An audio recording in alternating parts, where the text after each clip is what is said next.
संभावना। क्या कहना चाहेंगे सर प्रधानमंत्री जी की जो अपील है? देखिए, ये एक वैश्विक समस्या है, तो जब भी कभी वैश्विक समस्या आती है तो हर देश अपनी प्लान बनाता है, अपनी योजना बनाता है कि हम लोग इस तरह के संकटों से कैसे पार जाए। माननीय प्रधानमंत्री जी ने जब कोरोना काल आया था उस वक्त भी देश के लोगों से अपील की थी, देश के लोगों ने उस अपील को माना। नतीजा ये निकला कि दुनिया भर में जो विकसित अपने आप को देश कहते हैं उनको बड़ी हानि उठानी पड़ी, उसमें भी हमारा बड़ा बचाव हुआ। आज भी जब सारी दुनिया में एक वैश्विक संकट खड़ा हुआ है, तेल को लेके, गैस को लेके, इस वैश्विक संकट के पार जाने के लिए जो देश अपनी योजना नहीं बनाएगा, अपने लोगों को जागरूक नहीं करेगा, तो वहाँ स्वाभाविक बात है समस्या ज़्यादा आएगी। जहाँ पर अगर हम लोग स्थिति को संभालने के लिए अपने लोगों में अवेयर करने के लिए अगर कोई बात माननीय प्रधानमंत्री जी कह रहे हैं तो लोग उस बात को मान भी रहे हैं। उसी कड़ी में जहाँ आवश्यकता जितनी है उस आवश्यकता के अनुरूप अगर हम लोग सब चीज़ों की आपूर्ति के लिए ध्यान रखेंगे, आपूर्ति करेंगे, तो मुझे लगता है कि वो हम सब लोगों के लिए ठीक रहेगा।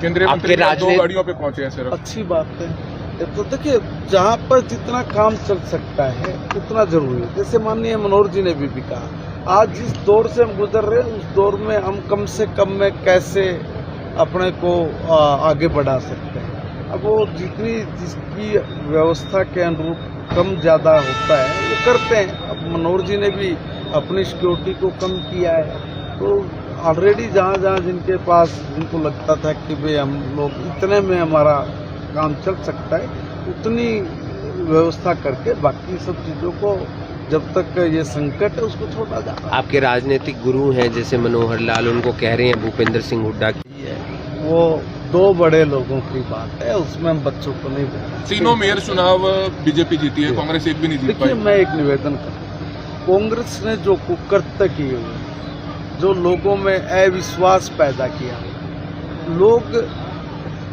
ये सोचते समझते नहीं हैं, लोगों को बेवकूफ़ मानते हैं, जबकि लोग जानते हैं कि सही और गलत, और उसका निर्णय लेने की ताकत भी लोगों ने अपना निर्णय लिया।